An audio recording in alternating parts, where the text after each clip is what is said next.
Oke, selamat sore dan selamat malam di Jakarta. Saya hari ini mau menceritakan sesuatu yang lebih ke membahas Torah, tetapi membahas bagaimana Torah itu sudah memenuhi sebuah nubuatan yang sangat penting, terutama mengenai dua saksi. Jadi dua saksi ini bukan saksi ala Wahyu, ya kan? Kalau di Wahyu kalau nggak salah ada yang namanya dua saksi itu ya. Tapi dua saksi ala atau versinya Yahudi, okay?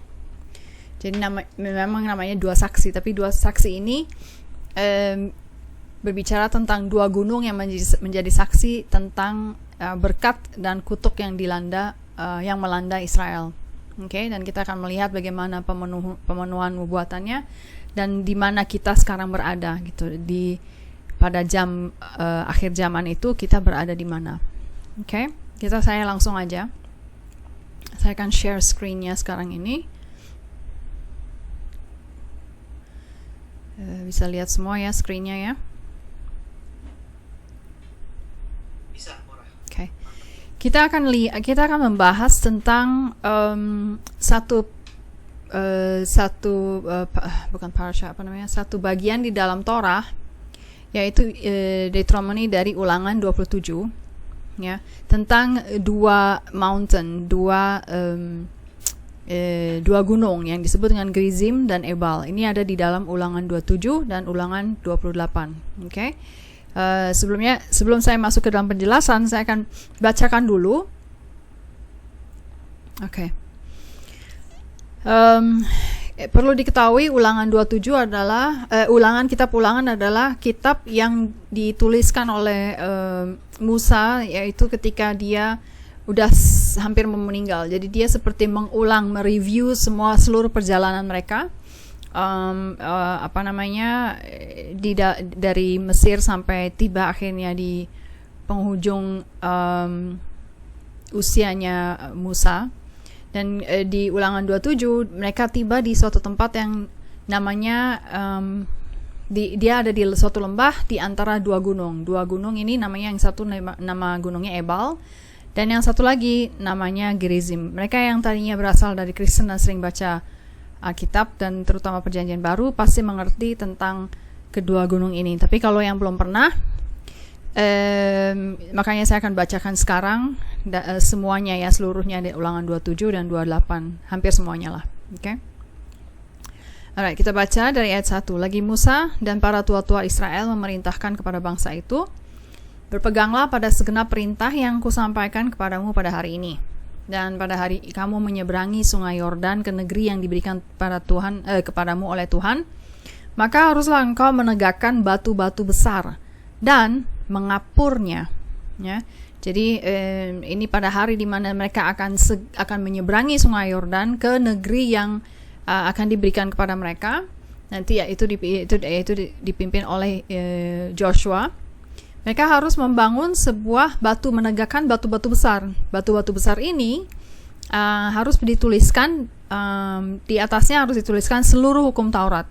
Kalau kita bicara tentang hukum Taurat, berarti 5 kitab Musa tersebut, mulai dari Kejadian sampai Ulangan itu nanti akan dibahas seperti ini. Semuanya itu harus ditulis di atas batu. Jadi batunya itu besar sekali. Dan bukan cuma itu, nanti kita akan bahas juga bahwa di dalam Talmud ditulis bahwa mereka itu bukan cuma menulis di dalam bahasa Ibrani, tapi menulis dalam 70 bahasa bangsa-bangsa ketika itu. Ya. Artinya ini nggak cuma satu batu, tapi batu-batunya banyak, karena satu batu nggak cukup untuk menuliskan seluruh Torah 5 kitab dengan dalam 70 bahasa. Ya. Jadi ada banyak sekali batu-batu. Nanti kita akan bahas lebih dalam dari situ di sini. Lalu pada waktu itu haruslah kau tuliskan segala perkataan hukum Taurat ini sesudah engkau menyeberang, supaya engkau masuk ke negeri yang diberikan kepadamu oleh Tuhan. Suatu negeri yang berlimpah susu dan madunya dan seterusnya. Dan sesudah kamu menyeberangi, maka haruslah batu-batu itu yang telah kuperintahkan kepadamu kepada hari ini kamu tegakkan di gunung Ebal dan kau kapuri. Ya, jadi ada satu gunung namanya Gunung Ebal. Di gunung itu mereka harus menegakkan batu-batu yang ditulis dengan yang bertuliskan hukum Taurat itu, 5 kitab Musa itu, ya. Tapi selain dari hukum Taurat yang harus ditulis di atas batu, Tuhan juga memerintahkan supaya mereka itu mendirikan sebuah mezbah bagi Tuhan, ya.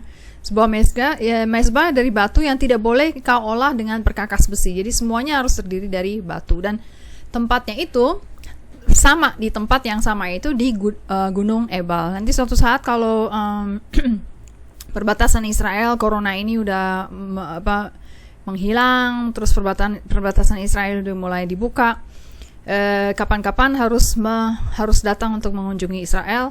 Kita harus melihat kedua gunung tersebut, ya, kedua gunung yang akan menjadi saksi ini. Nanti kita akan bahas lebih dalam lagi. Harus datang ke tempat ini untuk bisa memahami. Okay? Dari batu yang tidak dipahat haruslah kau dirikan mezbah Tuhan itu, dan di atasnya harus kau persembahkan korban bakaran kepada Tuhan.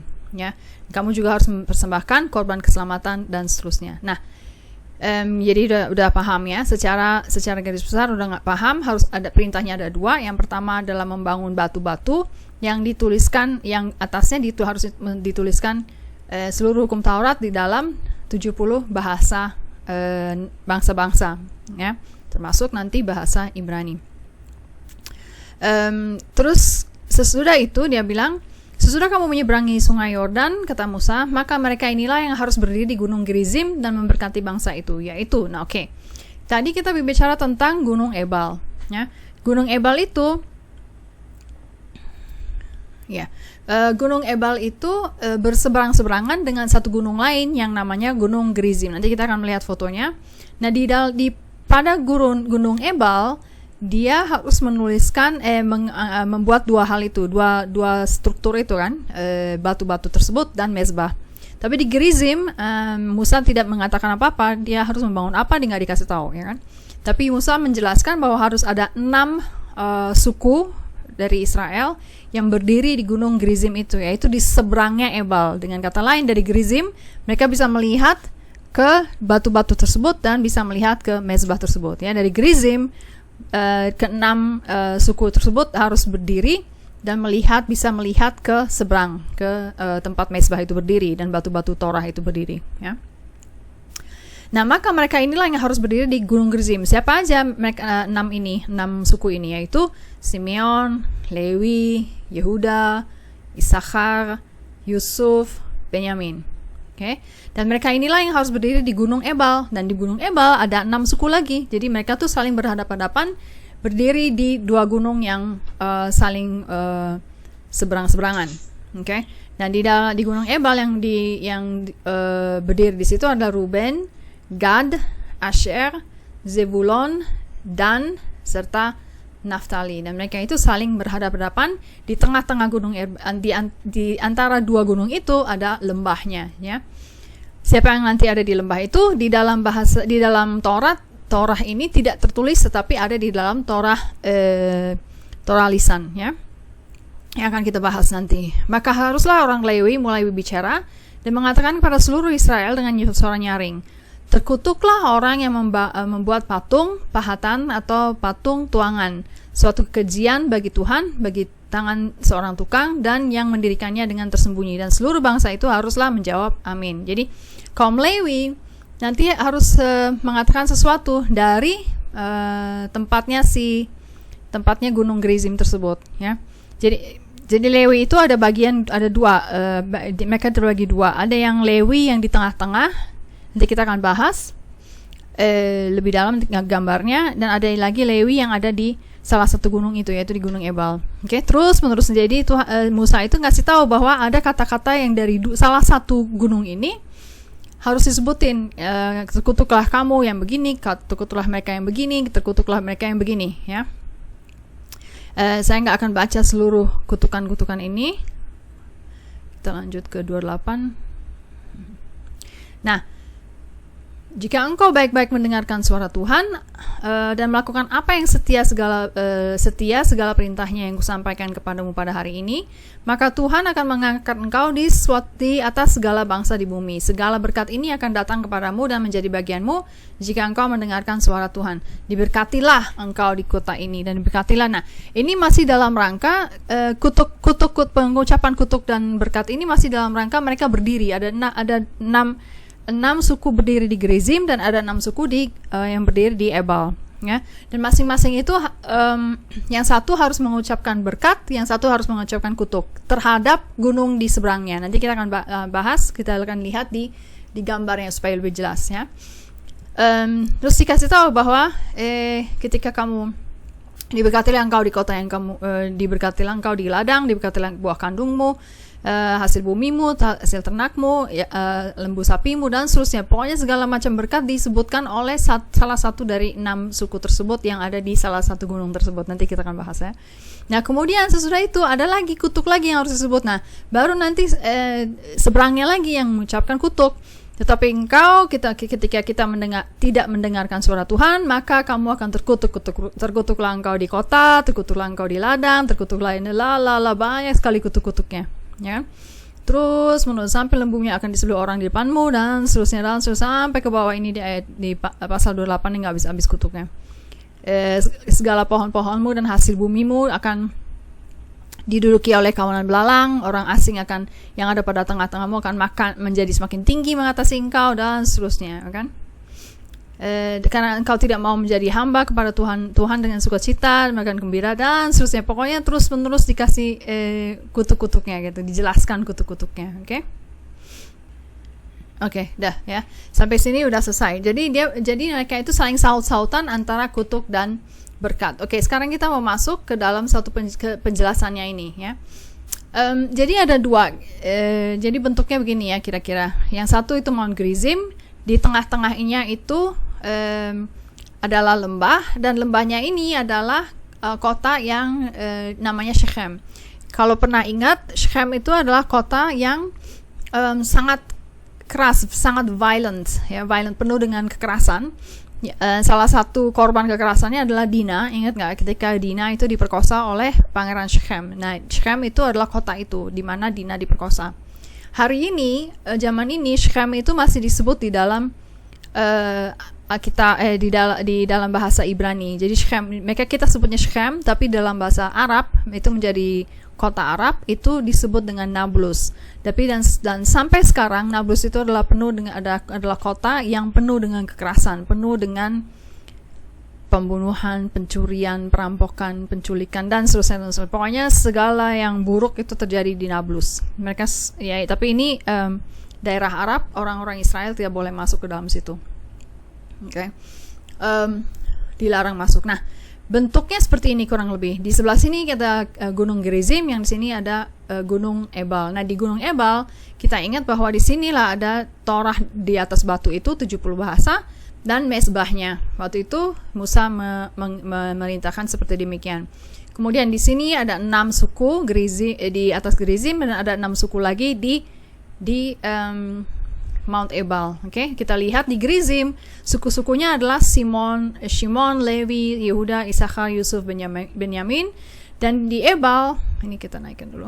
Di Ebal suku-sukunya adalah Ruben, Gad, Asher, Zebulun dan Naftali. Dan mereka saling berhadap-hadapan. Yang ini menghadap ke sana, yang di sini berdirinya menghadap ke sini. Bisa paham ya?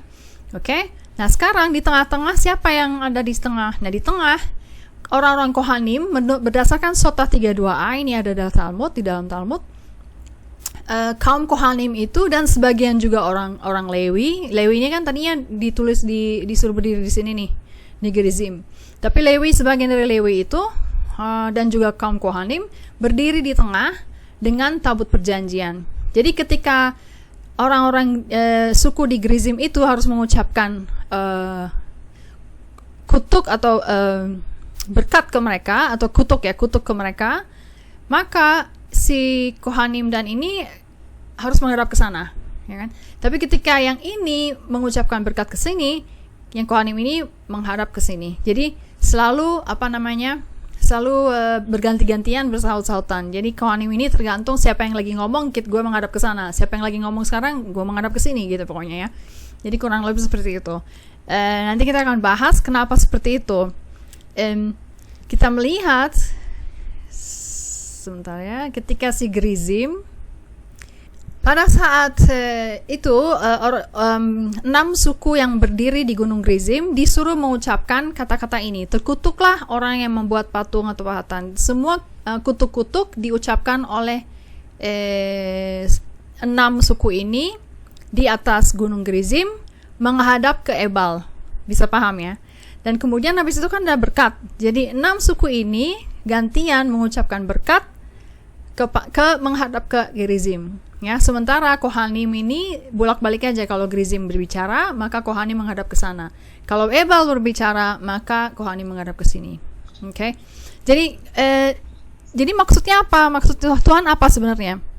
Maksudnya Tuhan adalah begini. Kayaknya ada satu yang nyala. Ada yang satu yang nyala mic-nya. Oke. Oke, oh ya, sip. Oke. Jadi maksudnya Tuhan apa? Kenapa kok ada Gerizim yang ini mengucapkan kutuk, yang itu mengucapkan berkat dan berdiri? Maksudnya apa gitu? Tuhan mau apa gitu? Tuhan itu mau seperti ini. Dia mau mengatakan bahwa dua gunung ini, Ebal dan Gerizim, dua gunung ini menjadi saksi atas apa yang akan dilakukan oleh Israel. Israel kan diwanti-wanti, begitu kamu masuk ke tanah perjanjian, kamu akan diuji, kamu akan mengikuti Tuhan atau meninggalkan Tuhan menyembah patung-patung, atau meninggalkan Tuhan menyembah entah apa lagi, ya, meninggalkan Torah terus memegang Alkitab siapa gitu. Jadi dia itu dikasih tantangan, kamu mau nanti akan masuk ke tanah Israel, ke tanah perjanjian, kamu akan behave seperti apa. Ketika kamu behave-nya benar, maka Gunung Ebal ini menjadi blessing. Dia menjadi saksi. Menjadi saksi bahwa Israel itu diberkati, si Gunung Ebal ini. Ya.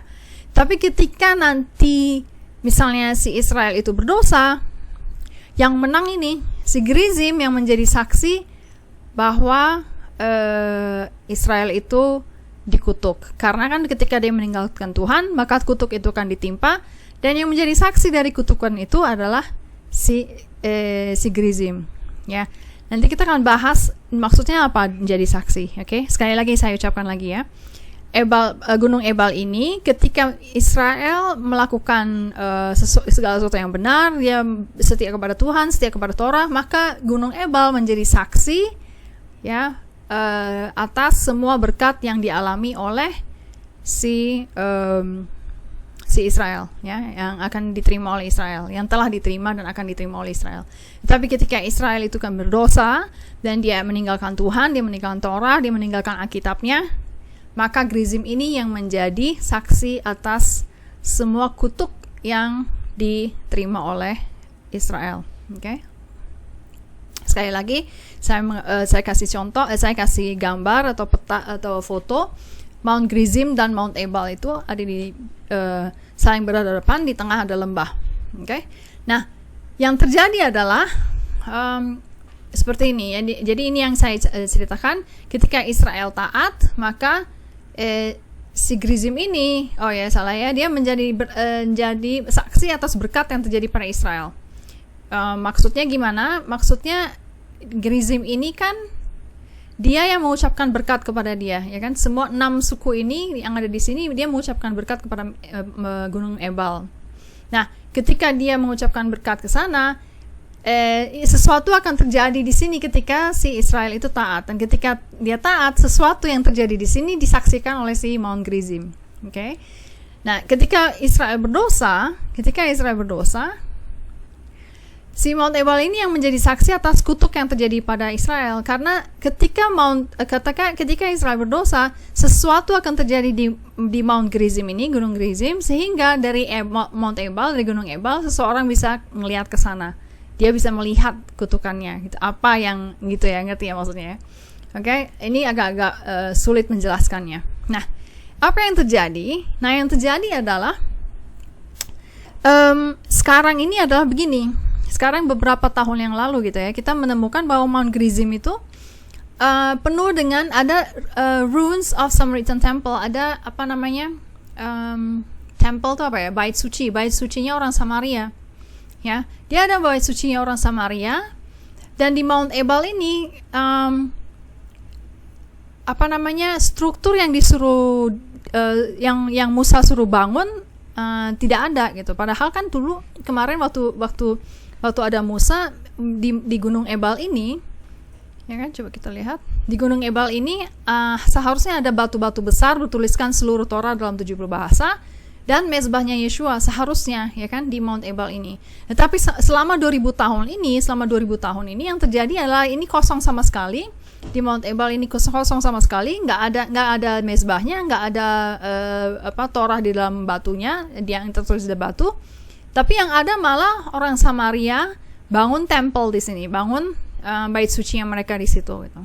Kita akan bahas kenapa. Nah, apa yang terjadi? Ternyata yang terjadi adalah si Mount Ebal menyaksikan ada kutuk yang terjadi pada Israel, dan kutuknya itu berupa bukan berupa ya.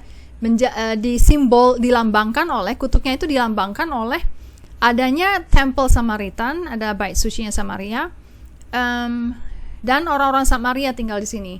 Saya akan bahas lebih dalam kenapa kok ini menjadi simbol, kenapa dia menjadi lambang adanya orang Samaria dan bait sucinya Samaria di Gunung Gerizim menjadi simbol bahwa ternyata selama ribuan tahun ini Israel itu sedang dikutuk.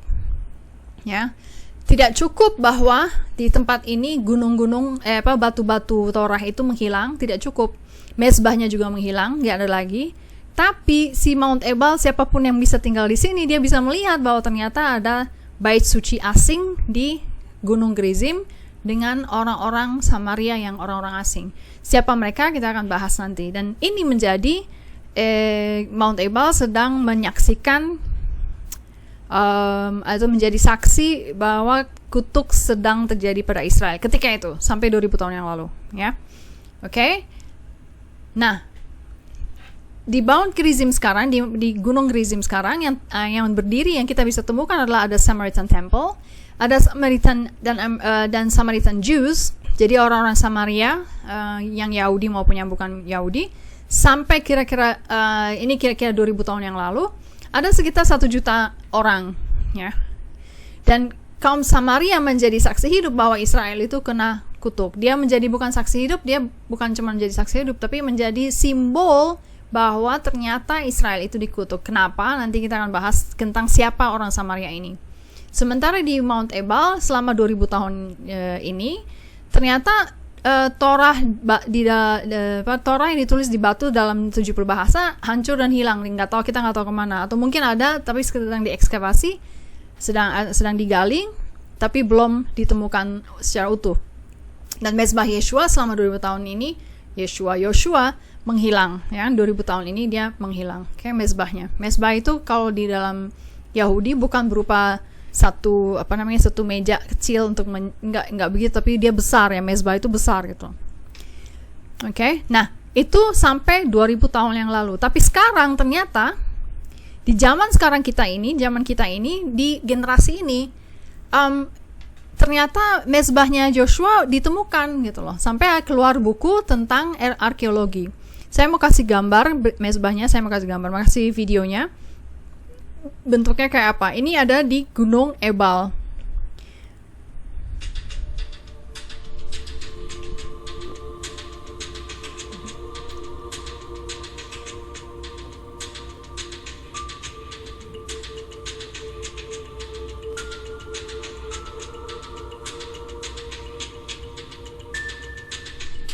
Yang kita lihat ini adalah mezbah Yoshua yang ditemukan di Gunung Ebal.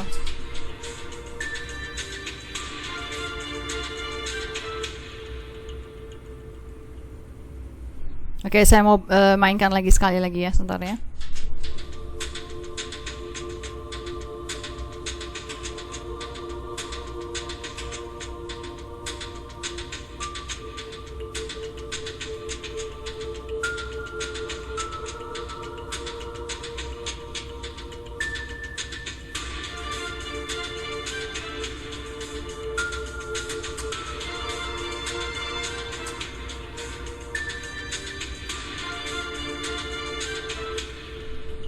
Oke.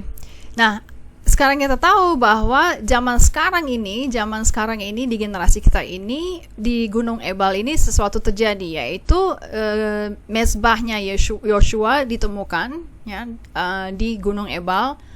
Dan anehnya seiring dengan ditemukannya proses penemuan ini, yang terjadi di sini juga ada sesuatu yang terjadi gitu loh, yaitu tempelnya itu hancur atau tidak lagi dipakai, tempelnya seorang Samaria ini ya. Padahal dulu sampai 2000 tahun yang lalu kan kita lihat bahwa orang Samaria itu mempunyai tempel atau bait suci sendiri di sana di Gunung Gerizim, dan aktif pula karena ada sekitar 1 juta orang Samaria baik Yahudi maupun non Yahudi ada tinggal di sana ya kan. Nah, ternyata sekarang malah tempel itu, bait suci itu menjadi ruins apa ya? Puing-puing, reruntuhan ya, puing-puing ya. Dan jumlah orang Samaria anehnya dari 1 juta sekitar plus minus 1 juta sekitar 2000 tahun yang lalu sampai akhirnya tahun 2019 hanya tinggal 820, 1000 aja nggak nyampe. Bahkan sebelumnya tahun 2002 itu hanya 660, dan sebelumnya lagi sekitar tahun 1900-an itu hanya 114. Setelah perang setelah Israel masuk dan udah ada insurance kesehatan dan itu segala macam gitu kan ya, udah mulai maju teknologi medical technology segala macam, akhirnya mereka mulai naik lagi menjadi populasi mereka naik lagi dari 114 sampai sekarang 820, tapi kecil sekali gitu, perlahan-lahan banget gitu loh untuk mereka bertumbuhnya gitu, dari tahun 1900-an sampai sekarang naiknya sedikit gitu. What's going on, seolah-olah ya ketika ini mulai muncul, mulai naik, yang ini mulai meredam, mulai berkurang. Artinya apa sebenarnya? Ya, artinya apa? Yang Tuhan mau tunjukkan adalah begini. Gerizim ini ketika Israel itu sedang naik ya, kita sedang dikutuk misalnya, sedang dikutuk, Mount Ebal ini hancur habis-habisan, ya kan? Mount Ebal ini hancur habis-habisan. Mezbahnya Yosua itu hilang, terus Torah 70 bahasa itu di atas batu itu hilang sama sekali. Yang muncul malah tempel baru di gunung seberang, yang muncul malah orang-orang Samaria 1 juta, dan itu adalah simbol dari kutuk. Kenapa dari tadi saya mengatakan bahwa keberadaan orang Samaria di sana adalah simbol dari kutuk? Karena kita harus tahu siapa orang Samaria tersebut, ya. Nah, orang Samaria adalah kata Samaria dulu ya. Saya mau kasih penjelasan dulu tentang siapa nama dari Samaria tersebut.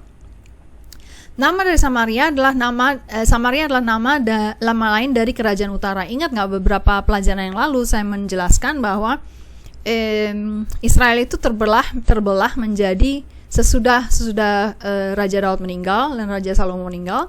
Israel itu terpecah menjadi 2 kerajaan ya. 2 kerajaan. Kerajaan yang pertama kerajaan yang satu disebut dengan kerajaan selatan atau Yehuda atau Juda. Ya, itu terdiri dari 2 suku.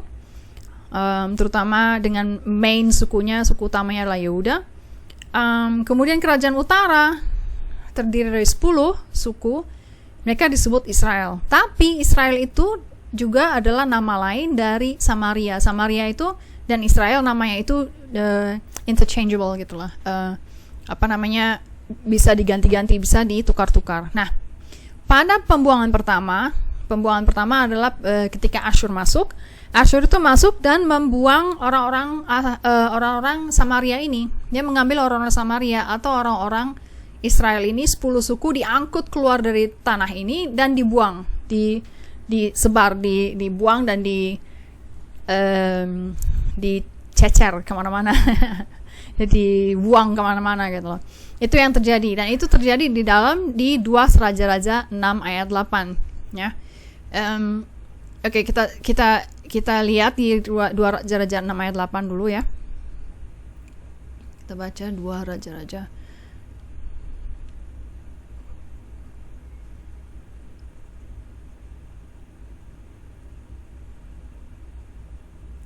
2 Raja-Raja 17 ayat 6. Oke. Saya akan baca dari ayat 6 sampai 8. Nih. Dalam tahun ke-9 zaman Hosea, maka Raja Asyur merebut Samaria. Perhatikan bahwa di sini dia disebut dengan Samaria. Samaria di sini adalah nama lain untuk Israel, yaitu kerajaan utara yang tadi saya udah tunjukin ya. Dalam tahun 9 zaman Hosea, maka Raja Asyur merebut Samaria. Ia mengangkut orang-orang Israel. Nah, perhatikan bahwa di sini nggak disebut orang-orang Samaria, tapi disebut orang-orang Israel. Kenapa? Karena Samaria dan Israel adalah dua nama yang digonta-ganti, bisa di-interchangeable, bisa diganti-ganti. Tempatnya sama. Mungkin sama kira-kira dengan Indonesia dan Nusantara gitu. Kalau kita bicara Indonesia, orang tahu itu Nusantara, orang bicara Nusantara, kita tahu itu Indonesia gitu loh. Oke? Jadi Samaria dan Israel seperti itu. Asyur merebut Samaria dan orang-orang Israel tersebut yang tinggal di Samaria diangkut ke Asyur ke dalam pembuangan dan menyuruh mereka tinggal di Hatlach di tepi sungai Habor, yakni sungai negeri Gozan dan kota-kota orang Madai. Dengan kata lain, mereka itu dicerai-berai orang Asyur. Asyur itu ngambil 10 suku dari Samaria atau Israel dan dibuang, disebar, tidak ditaruh di satu tempat. Kalau Babylon kan beda. Babylon tuh ngangkut orang-orang Yahudi dari kerajaan selatan dan ditaruh di Babylon. Titik. Kalau Asyur enggak, Asyur itu ngangkut dan disebar, dibuang kemana-mana gitu, ke sana kemari di segala macam tempat. Itu yang terjadi. Oke? Kenapa hal itu terjadi? Kitab suci menjelaskan bahwa hal itu terjadi karena orang Israel telah berdosa kepada Tuhan yang telah menuntun mereka dari tanah Mesir, dari kekuasaan Firaun Raja Mesir, dan karena mereka telah menyembah Allah lain atau ilah lain, dan telah hidup menurut adat istiadat bangsa-bangsa yang telah dihalau Tuhan dari depan orang Israel, dan seterusnya. Oke? Jadi itu kejadiannya. Nah, setelah Israel itu keluar dari 10 suku ini keluar dari Samaria ini dan dibuang ke mana-mana, dicerai-beraikan kemana-mana, diberserahkan kemana-mana. Orang-orang Asyur itu kembali lagi ke tempat itu. Ini kurang 17 ya, Raja-Raja 17. Orang-orang Asyur itu kembali ke tanah ini dengan mengangkut orang-orang baru dari tempat-tempat lain. Kita bisa membaca itu di 2 Raja-Raja 17 ayat 24. Oke? 2 Raja-Raja 17 ini masih yang sama di ayat yang 24 ke 24. Nih, orang-orang Samaria ini asal-usul orang-orang Samaria ini. Raja Asyur akhirnya mengangkut orang-orang dari Babel lah, dari Kuta lah, dari Awa lah, dari Hamat lah, dari Sefarwaim lah. Pokoknya orang-orang dari sekeliling kerajaan itu, dari mana-mana, diambil dari mereka, lalu menyuruh mereka diam di kota-kota Samaria, menggantikan orang Israel. Menggantikan, karena apa? Kan itu tanah udah kosong gitu kan, supaya jangan ada binatang-binatang buas masuk menempati tanah tersebut. Maka orang Asyur nuker gitu, yang orang-orang Israel diserakin kemana-mana, dan dia mengambil lagi orang-orang warga-warga daerah mana-mana, dari Babel, dari Kuta, dari Awa, dari Hamat, dari mana-mana, pokoknya diambil terus ditaruh, ditanam di tempat di kota-kota orang-orang Israel tersebut, ya, untuk menggantikan orang-orang Israel. Dan akhirnya mereka itu berkawin campur dengan orang-orang yang masih tertinggal di sana, orang-orang Israel yang masih tertinggal di situ. Memang Asyur itu udah kebanyakan orang Israel itu diangkut, dibawa keluar dari tanah tersebut, tapi ternyata ada segelintir orang-orang yang masih tertinggal di tanah tersebut. Dan ketika dia masih tertinggal, mereka itu akhirnya kawin campur dengan orang-orang dari tempat-tempat lain. Nah, orang-orang dari tempat-tempat lain ini yang udah tercampur dengan orang Yahudi yang masih tertinggal dan tidak mati atau tidak diangkut oleh Asyur, akhirnya disebut dengan orang-orang Samaria. Ya, itu yang disebut dengan orang-orang Samaria. That's what happened. Oke, kita tahu mereka itu siapa sekarang. Oke, nah, ketika orang-orang Samaria ini masih ada gitu loh. Ya kan, bisa bayangin nggak? Ini kan ribuan tahun yang lalu yang terjadi ini kan, kehancuran bait suci yang pertama itu kan terjadi ribuan tahun yang lalu. Bahkan yang pertama aja, yang kedua aja baru 2000 tahun yang lalu ya kan. Yang kehancuran bait suci yang kedua itu baru 2000 tahun yang lalu. Ini lebih lama dari itu gitu loh. Ini sebelum kehancuran bait suci yang pertama. Jadi jauh lebih tua daripada 2000 tahun lalu. Ketika itu aja orang Samaria atau Samaritan itu ada sekitar 1 jutaan akhirnya gitu kan. Sampai berkembang ikan itu. Dan sampai sekarang mereka masih ada gitu. Sampai 820 orang tahun 2000 keturunan mereka gitu, dari ribuan tahun yang lalu itu. Keturunan mereka masih ada tahun 2019 ini. Sampai tahun lalu. Sampai sekarang saya nggak tahu, belum ada sensus tahun 2020 ada berapa sekarang. Tapi itu intinya apa? Ketika ada orang Samaria di situ, Tuhan mempertahankan. Nih perhatikan baik-baik. Tuhan mempertahankan orang Samaria. Biarpun cuma segelintir, nggak nyampe 1000 orang. Tuhan mempertahankan mereka itu ada di Gunung Gerizim sampai detik ini. Supaya apa? Untuk mengingatkan kita bahwa ternyata untuk mengingatkan kita bahwa dulu itu Israel tuh pernah dikutuk, diangkut dari tanah ini, dibuang. Dan menempati tanah tersebut adalah orang Samaria ini gitu. Jadi dengan adanya orang Samaria itu di depan mata kita bahkan bisa datang ke sana dan saling shake hand gitu ya. Itu adalah sebuah simbol untuk mengingatkan kita bahwa orang Israel dulu pernah dikutuk. Nah, itu kenapa saya bilang bahwa orang Samaria itu berada di sana di Gunung Gerizim ya, dengan tempelnya itu ya. Hanyalah untuk Tuhan itu hanya mempertahankan mereka untuk mengingatkan orang Israel sendiri gitu loh, bahwa dulu kamu dikutuk gitu loh, kamu dulu dibuang gara-gara ini gitu, gara-gara kamu meninggalkan Tuhan. Itu hebat nggak? Luar biasa ya. Tuhan nggak perlu jutaan orang di Gunung Gerizim. Tuhan cuma perlu sekitar di bawah 1000 lah sedikit ya kan, nggak usah banyak-banyak, hanya untuk sekedar mengingatkan seluruh dunia dan terutama orang Yahudi bahwa dulu kita pernah dikutuk. Keren kan? Nah, di Mount Ebal itu sendiri, akhirnya ternyata ketika mereka semakin menyusut, yang di sini malah semakin muncul, semakin nongol, berkatnya itu semakin nongol. Yaitu sekarang kan mezbahnya mulai ditemukan, terus reruntuhan dari batu-batu Torah itu mulai ditemukan, pecahan-pecahannya gitu loh. Artinya apa? Artinya the tables are turned gitu loh. Tiba-tiba ya keadaan sedang diputarbalikkan gitu. Yang tadinya di sini ada 1 juta, sekarang tinggal 820. Yang tadinya di sini tidak ada apa-apa, sekarang malah muncul gitu loh. Jadi what's going on? What's going on adalah yang tadinya ada penuh dengan kutuk Israel itu, tapi sekarang kutuk itu mulai menguap dan berkatnya mulai turun. Artinya apa?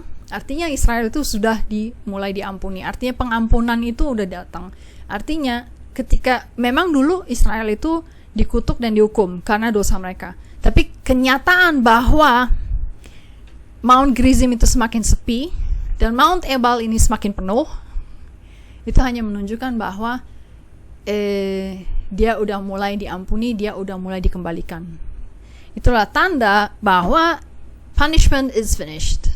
Ya, kalau semua orang Kristen berpikir bahwa kita orang-orang Yahudi itu udah digantikan, kenyataan bahwa Gerizim dan Ebal itu semakin berbalik gitu ya.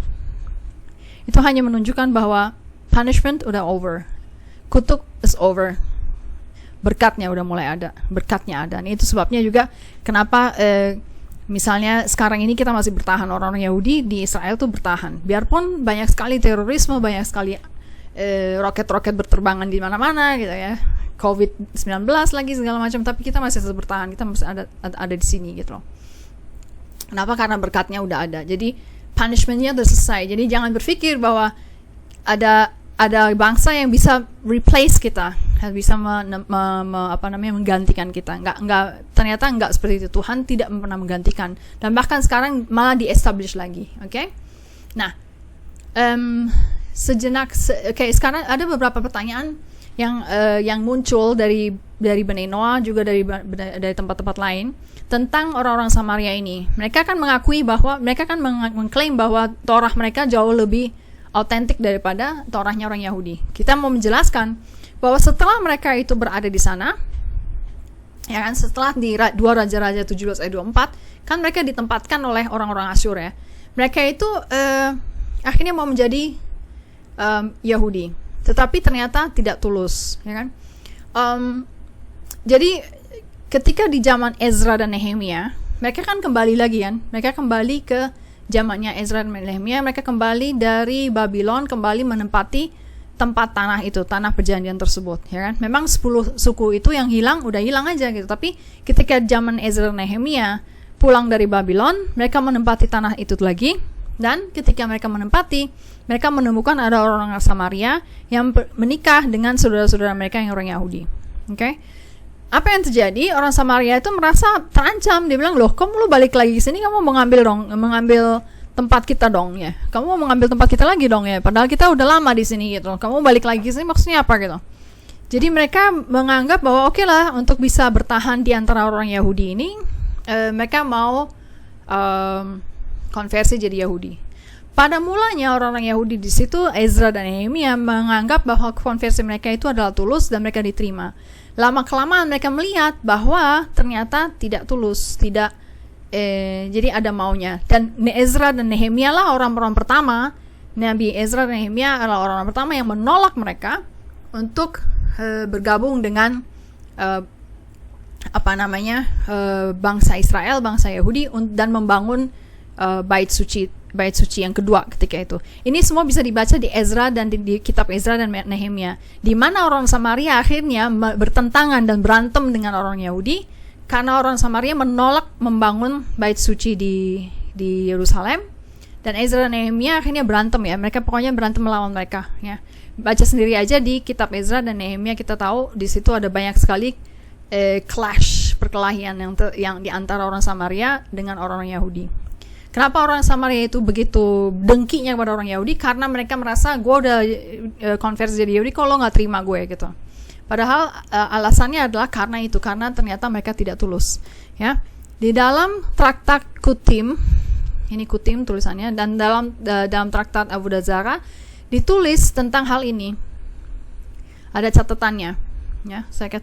Catatannya adalah the ways of the Kutim. Mereka disebut Kutim ketika itu, orang itu. Kenapa Kutim? Karena ingat nggak di raja kenapa Kutim? Nih, Raja Asyur mengangkut orang-orang dari Babel, dari Kuta. Jadi ada satu bagian dari orang-orang tersebut yang berasal dari Kuta, dan akhirnya seluruh kawanan ini yang disebut orang Samaria oleh orang Yahudi disebut Kutim atau berasal dari Kuta ya. Okay. Jadi the ways of the Kutim, cara atau jalan-jalan cara hidup orang-orang Kutim kadang-kadang itu seperti orang-orang idolatrous, kadang-kadang seperti orang-orang penyembah berhala, dan kadang-kadang seperti orang Yahudi gitu. Jadi kadang-kadang kayak orang penyembah berhala, kadang-kadang kayak orang Yahudi nih gimana, padahal udah convert katanya gitu loh. Tapi kebanyakan sih mereka itu seperti orang Yahudi, tapi dari buahnya itu, dari buah perbuatannya itu, kok kayaknya nggak kosher gitu loh. Seperti buahnya orang-orang yang dihasilkan oleh orang-orang penyembah berhala. Kata Rabbi Yehuda waktu itu, dia bilang Samaritan, menurut seorang Samaria itu nggak boleh menjadi mohel atau menjadi orang yang mensunat orang Yahudi, nggak boleh katanya. Karena apa? Dia itu ketika dia mengadakan sunat, dia melakukannya demi Mount Gerizim, demi bukit Gerizim. Perlu diketahui kalau bagi orang Yahudi tempat yang paling kudus adalah gunung Moria di Yerusalem, atau tempat di mana Temple Mount itu berdiri, tempat di mana bait suci berdiri. Itu di Yerusalem. Tapi bagi orang-orang Samaria yang kudus adalah di gunung Gerizim. Kenapa? Karena di situ mereka tinggal gitu loh. Itu sebabnya Rabbi Yehuda mengatakan bahwa orang-orang ini nggak boleh menyunati orang Yahudi. Karena apa? Karena mereka melakukannya demi gunung Gerizim. Okay? Ada satu hal lagi yang dikatakan bahwa ini di sini ditulis, the Samaritans, orang-orang Samaria itu dicurigai kasih makan orang Yahudi itu dari binatang-binatang yang tidak dipotong secara halakha kosher. Jadi pada zaman itu ketika mereka udah konversi, mereka itu kan diizinkan untuk memotong jadi shochet ya, memotong binatang sesuai dengan halakha atau sesuai dengan hukum Yahudi ya, harus halal, harus kosher gitu. Secara Yahudi diizinkan, tapi ternyata mereka itu tidak melakukannya. Yang mereka lakukan malah lebih gampang. Jadi pokoknya segampang aja dia bilang aja ini kosher kok, padahal dia nggak mengerjakan halakanya. Dan akhirnya orang Yahudi membeli dari mereka dan makan binatang-binatang yang tidak dipotong sesuai dengan hukum Yahudi. Itu yang dilakukan oleh seorang Samaria seperti itu. Oleh karena itu, rabi-rabi pada zaman itu mengatakan bahwa nggak boleh makan lagi nggak boleh beli daging atau makan makanan dari orang-orang Samaria tersebut. Nggak boleh katanya. Karena apa? Karena kelakuannya seperti itu. Ya kan? Nah, terus Rabbi Ishmael mengatakan bahwa pada mulanya mereka itu dianggap sebagai righteous proselytes, sebagai ger tzedek atau sebagai seorang convert yang benar-benar tulus gitu. Tadinya mereka dianggap seperti itu. Nah, sekarang kok nggak boleh? Sekarang kok nggak mereka dilarang lagi, dilarang untuk dianggap sebagai seorang convert yang tulus, karena ternyata mereka itu melakukan praktek-praktek seksual yang akhirnya menghasilkan mamzer, ya, menghasilkan anak-anak yang secara halakha Yahudi tidak apa yang namanya. Jadi kayak kalau bahasa Indonesia anak haram gitu ya. Jadi akhirnya anak haram. Anak haram di Indonesia dalam bahasa Ibrani itu bukan kalau misalnya seorang yang single, perempuan single dengan laki-laki single ternyata melakukan hubungan badan lebih jauh, padahal maksudnya melakukan hubungan badan padahal belum menikah gitu ya. Dan akhirnya punya anak itu bukan anak haram. Dalam Yahudi itu tidak dianggap anak haram karena dua-duanya single. Kecuali kalau kalau si perempuan itu adalah istri orang, maka anaknya menjadi mamzer atau anak haram. Itu secara Yahudi seperti itu. Jadi mereka banyak sekali kejadian seperti itu di mana atau misalnya kakak adik menikah, kakak adik ya, satu ayah satu ibu menikah dan ternyata punya anak gitu. Nah, itu juga mamzer ya. Atau pokoknya ada banyak sekali hubungan-hubungan seksual yang dilarang oleh Taurat dan ternyata mereka lakukan dan akhirnya menghasilkan anak-anak yang mamzer atau anak-anak yang haram. Nah, dan itu sebabnya bagi orang Yahudi mereka itu dilarang untuk dianggap sebagai convert yang tulus, ya. Dan juga karena mereka tidak menolak untuk melakukan yibum. Yibum itu apa?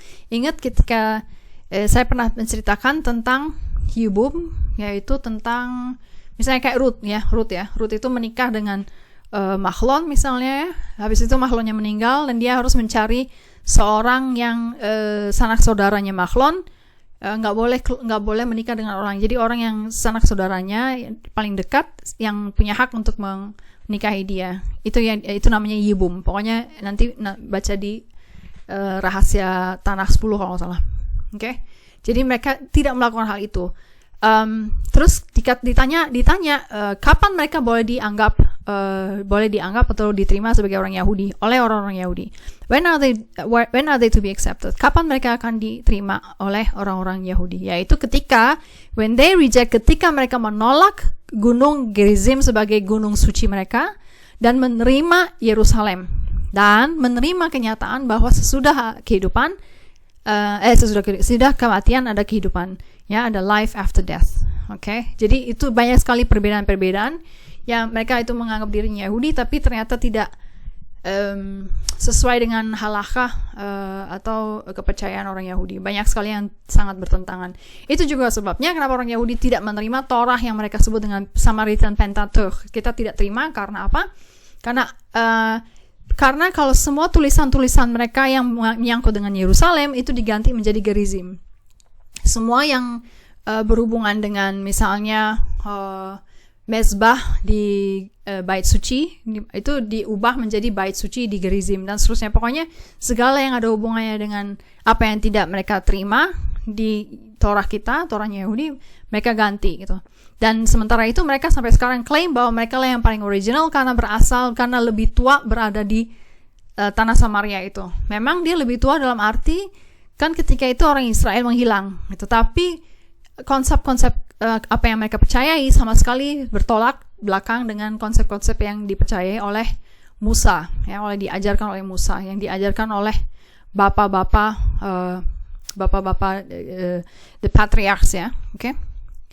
Dan ada satu hal lagi yang saya mau sebut adalah di dalam buku Antiquities of the Jews, Joseph Flavius, yaitu seorang historian, seorang sejarawan Yahudi di zaman Roma, dia menulis pada zaman itu orang-orang Samaria itu menganggap dirinya sebagai Yahudi hanya kalau itu bisa ada benefitnya. When they stood to benefit from that, ketika mereka merasa bahwa kalau gue Yahudi, gue ada benefitnya, maka gue akan Yahudi. Tapi kalau ternyata jadi Yahudi itu merugikan, dia bilang, enggak, gue bukan Yahudi, gue non-Yahudi kok, gitu.